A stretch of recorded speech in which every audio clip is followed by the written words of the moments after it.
Super healthy super tasty એવો નવો નાસ્તો કે જે કદાચ જે ખાશે તે ક્યારેય બીમાર નહીં પડે અને સ્વાદિષ્ટ તો એટલો કે એકની જગ્યાએ બે વેરાયટી ખવાઈ જશે અને એ પણ જુદી જુદી બે રીતે તૈયાર કરીશું જેથી નાનાથી લઈને મોટા કોઈ પણ ઉંમરની વ્યક્તિને ખૂબ પસંદ આવે. જેટલો હેલ્ધી તેટલો જ ટેસ્ટી નવો નાસ્તો બનાવવાની શરૂઆત કરીએ. તો જેમના માટે આપણે અહીંયા મેથી લીધી છે. મેથીનું માપ કોઈ ફિક્સ નથી. મેં તો અહીંયા વધારે પ્રમાણમાં લીધી છે. તમે થોડી ઓછી પણ ઉપયોગમાં લઈ શકો છો. અહીંયા આપણે જે મેથી લીધી છે તેને ધોઈ સમારી અને આ રીતે લીધેલી છે. મેથીના ફાયદા તમે જેટલા કહો તેટલા ઓછા, પણ મેથીનું શાક કોઈ પણ વ્યક્તિને પસંદ નથી. હા, ઉંમરવાળા વ્યક્તિઓને જરૂર પસંદ આવે છે, પણ આજની જનરેશનને મેથી ખવડાવી એટલે લોઢાના ચણા ચાવવા જેવી વાત થઈ. તો આ વેરાયટી તો તમારા બાળકોથી લઈને આજની જનરેશન, સ્પેશિયલી જેને મેથી પસંદ નથી તે લોકો પણ વારંવાર આ વેરાયટી ખાવાનું પસંદ કરશે તે રીતે તૈયાર કરીશું. તો સૌથી પહેલાં આપણે મેથી લીધી છે, 5 થી 6 કપ જેટલી હશે એપ્રોક્સિમેટલી, અને સાથે આપણે લગભગ 1/4 કપ જેટલા મરચાંના ટુકડા લીધા છે. તમે ટેસ્ટ પ્રમાણે વધઘટ કરી શકો છો. અડધા કપ જેટલા સુધારેલા ધાણા લીધા છે અને લગભગ 3-4 ઇંચ જેટલા આદુના ટુકડાને આ રીતે ગ્રેટ કરી લેશું.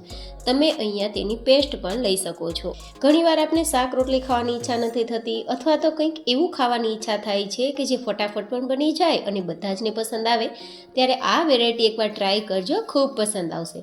હવે હું અહીંયા લગભગ 1/4 કપ જેટલું લીલું લસણ લઉં છું. જો કે તમે લસણ ના ખાતા હોય તો તમારે લસણ ઉમેરવાની જરૂર નથી, પણ આપણે ડુંગળીનો ઉપયોગ નથી કર્યો. તમારે કરવો હોય તો કરી શકો. સાથે અહીંયા તમારે પાલક લેવી હોય તો પાલકની ભાજી પણ તમે લઈ શકો છો. હવે આપણે અહીંયા 2 કપ જેટલો બાજરાનો લોટ લઈશું. આ વેરાયટી 4 વ્યક્તિને થઈ શકે તેટલી બનવાની છે, પણ મેં ભાજીનું પ્રમાણ વધારે રાખ્યું છે અને લોટનું પ્રમાણ ઓછું રાખ્યું છે, જેથી ખાવામાં સુપર સોફ્ટ બનશે અને સ્વાદ તો લાજવાબ રહેશે. હવે અહીંયા આપણે સ્વાદ પ્રમાણે નમક ઉમેરીશું. બને તો સેંધા નમકનો જ ઉપયોગ કરવો અને લગભગ 2 ચપટી જેટલી હિંગ ઉમેરી દઈશું. તમે હિંગ પણ ના ખાતા હોય તો તમારે સ્કીપ કરી દેવી. સાથે અહીંયા 1 થી 1.5 ચમચી જેટલો સરગવાનો પાવડર લઉં છું, જેથી વેરાયટી હેલ્ધી પણ બને અને તેના પોષક તત્વો પણ મળી જાય. આ સરગવાનો પાવડરની રેસીપી તમારે જોતી હોય તો ઉપર આઈ બટનમાં આપી દઈશ. કઈ રીતે મોરિંગાનો પાવડર તૈયાર કરવો કે જેથી વધારે હેલ્ધી બને તે ડિટેલ મેં તે વિડીયોમાં શેર કરી છે. સાથે 2 ચમચી જેટલા તલ લઉં છું. તલ છે તે પણ કેલ્શિયમનો ભંડાર છે. સાથે આપણે શિયાળાની સિઝન હોય અથવા ઠંડીની સિઝન હોય તો ગરમાળો પણ આપે તે માટે.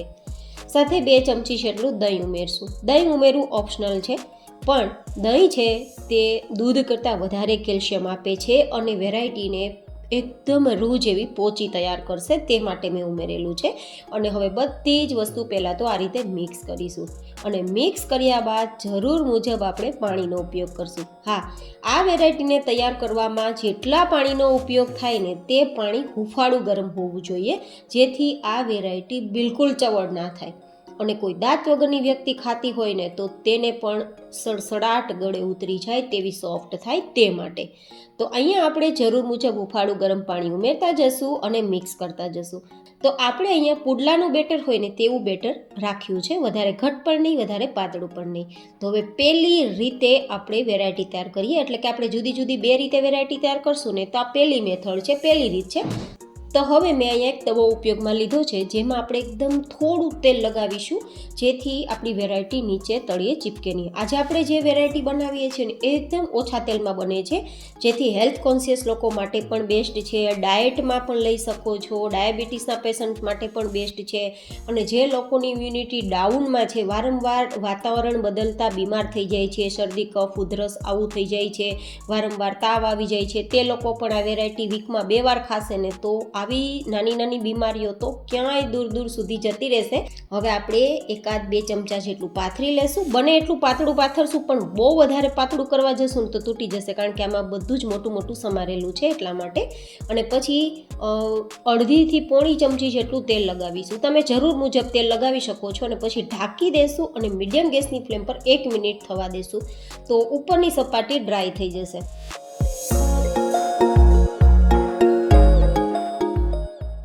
જ્યાં સુધી ઉપરની સપાટી ડ્રાય ના થઈ જાય, એકદમ સુકાઈ ના જાય ત્યાં સુધી આપણે ઉથલવાનું નથી. પછી જ આ રીતે તેની સાઈડ બદલવાની છે. નહીં તો શું થશે, આ એટલું બધું સોફ્ટ છે ને તો ભાંગવા લાગશે, તૂટવા લાગશે અને તમે ફેરવી પણ નહીં શકો, કારણ કે બાજરાનો લોટ પણ એકદમ સોફ્ટ હોય છે અને લોટ એટલો ઓછો લીધો છે અને શાકભાજીનું પ્રમાણ વધારે છે, પ્લસ આપણે તેમાં દહીં પણ ઉપયોગમાં લીધો છે ને તો એકદમ સોફ્ટ છે. તો આપણે તેની સાઈડ બદલવામાં તકલીફ ના થાય ને તો થોડું ધ્યાન રાખવાનું, સાવધાની રાખવાની.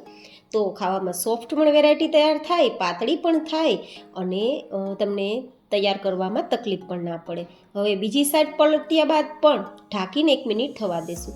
બંને સાઈડ ગોલ્ડન કલર પર આવે ને અને એવું લાગે ને કે હવે બંને સાઈડ એકદમ સરસ કૂક થઈ ગઈ છે, પછી નીચે લઈ લેવાનું. આ વેરાયટીની ખાસિયત એ છે કે ઠંડી થઈ ગયા બાદ પણ ખૂબ મજા આવે છે, જેથી તમે ટિફિન બોક્સ કે લંચ બોક્સમાં પણ આપી શકો. અને હેલ્થ કોન્શિયસ લોકો માટે તો વેરાયટી અદ્ભુત છે. તો જ્યાં સુધીમાં શિયાળાની સિઝન પૂરી ના થાય ત્યાં સુધીમાં ભરપૂર ખાઈ લો કે તમને આખા વર્ષ દરમિયાન ક્યારેય બીમારીઓ ટચ પણ ના કરે. તો પહેલી આપણી વેરાયટી તૈયાર થઈ ગઈ છે, જેને તમે સોસ સાથે ખાશો ને તો ખૂબ મજા આવશે. ચટણીની જરૂર નહીં પડે, શાકની તો જરૂર પડવાની જ નથી. તો હવે આપણે બીજી વેરાયટી તૈયાર કરીશું અને બીજી મેથડ તૈયાર કરવા માટે આપણે અહીંયા થોડા બટેટાને બાફીને લીધા છે, તો તેને આપણે આ રીતે મેશ કરી લઈશું. આ સ્પેશિયલી આજની જનરેશન માટે વેરાયટી બને છે. જનરલી શું થાય કે મેથી ને આવું બધું છે ને આજની જનરેશનને પસંદ નથી, પણ આ રીતે તૈયાર કરીને દેશો ને તો મેથીની વેરાયટી હોવા છતાં પણ તે લોકો ચૂપચાપ ખાઈ લેશે અને તેમને આવા પોષક તત્વો પણ મળી જશે. તો હવે આપણે બટેટાને મેશ કર્યા બાદ સ્વાદ પ્રમાણે, તીખાસ પ્રમાણે મરચાંના ટુકડા અને થોડા ધાણા ઉમેરીશું. સ્વાદ પ્રમાણે આપણે નમક ઉમેરીશું, અડધી ચમચી જેટલું, અને અડધી ચમચી જેટલું લાલ મરચું પાવડર કલર માટે, અને અડધા લીંબુનો રસ નીચોવી દેશું, જેથી મેથીની ભાજી કડવી પણ નહીં લાગે અને એકદમ ટેસ્ટી લાગશે. અહીંયા આપણે મીઠાશ માટે કંઈ પણ ઉમેરવાની જરૂર નથી, કારણ કે બટેટા સ્વાદમાં મીઠા જ હોય છે ને, તો એકદમ ટેસ્ટી આપણો મસાલો તૈયાર થઈ જશે. તો મિક્સ કરી દેશું તો તૈયાર છે આપણું સ્ટફિંગ. હવે આપણે વેરાયટી જે તૈયાર કરશું ને તે જે લોકોને મેથી ખાવી પસંદ નથી ને તે લોકોને પણ આ વેરાયટી આપશો ને તો મેથીની વેરાયટી હોવા છતાં પણ ખૂબ જ પસંદ આવશે, કારણ કે આપણે વેરાયટીમાં ટ્વિસ્ટ કરશું.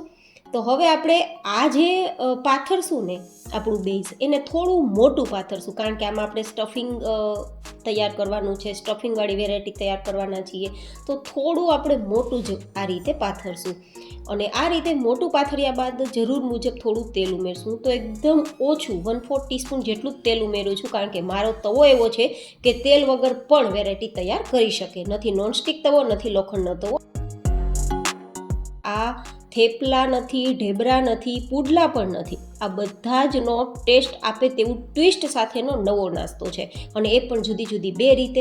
તો મને તમે નામ તો જરૂર બતાવજો કે વેરાયટીનું નામ શું રાખી શકાય. તો બંને સાઈડ ગોલ્ડન કલર પર આવે ને ત્યાં સુધી શેકી લેવાનું, ને શેક્યા બાદ તમારે જે આપણે પૂરણ તૈયાર કર્યું ને તેને વચ્ચે આ રીતે પાથરી દેવાનું, ને પાથર્યા બાદ બધી સાઈડ છે તેને કવર કરી દેવાનું, જેથી એક પોકેટ તૈયાર થઈ જશે.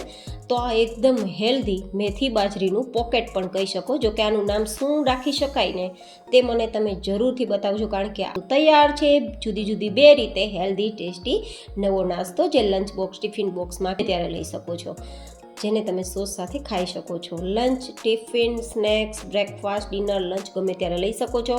ખૂબ જ પસંદ આવશે. અને જો વીકમાં 2 વાર આ વેરાયટી ખાઈ લીધી ને તો તમે ક્યારેય બીમાર નહીં પડો. ફરી મળીશું એક નવી જ હેલ્ધી રેસિપી સાથે. ત્યાં સુધી stay healthy and stay happy.